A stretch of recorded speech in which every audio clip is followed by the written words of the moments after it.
This is my sister, my best friend growing up. She lives in Melbourne, Australia. This is my mum, forever young and inspiring. She lives in Sydney. And this is where I last lived in Sydney before moving to America for college. Bright-eyed and bushy-tailed, excited to be independent in a new place, but with plans to come home after college was all said and done.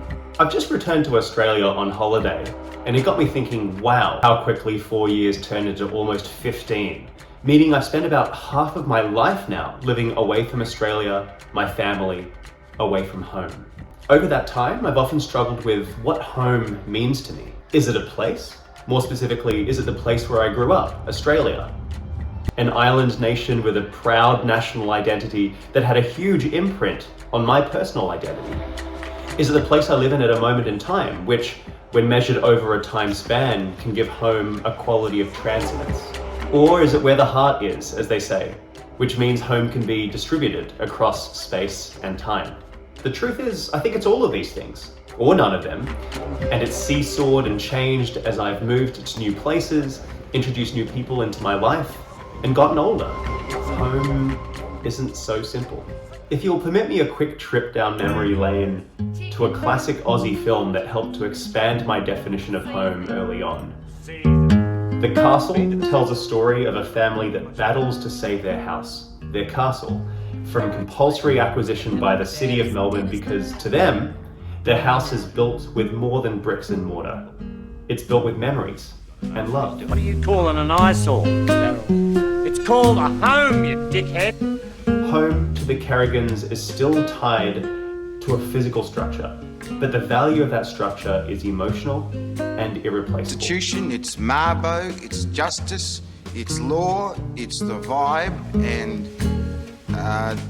no, that's it, it's the vibe. I suspect many who had a positive upbringing have a similar attachment to their childhood home, and as a result associate home with a sense of permanence, familiarity, immutability, safety. Personally, I struggle with that idea. As someone who has had to move around, replant roots, I feel increasingly further away from the home that is Australia, the home that is my childhood house, and the home that is a permanent family unit. I love returning to Australia, but increasingly when I do, I feel like a visitor. I love my sister and my mum, but being so far away from them physically and connecting digitally most of the time doesn't guarantee love and closeness. We've had to make it a priority and fight for it. I'm curious how you all define home.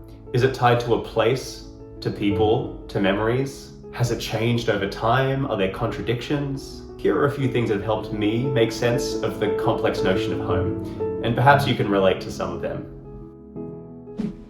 1, define the physical boundaries of home and protect them because they will be challenged. This couldn't have been more true for me than it was during the pandemic, when I was locked down at home, working remotely, and my bedroom became my office.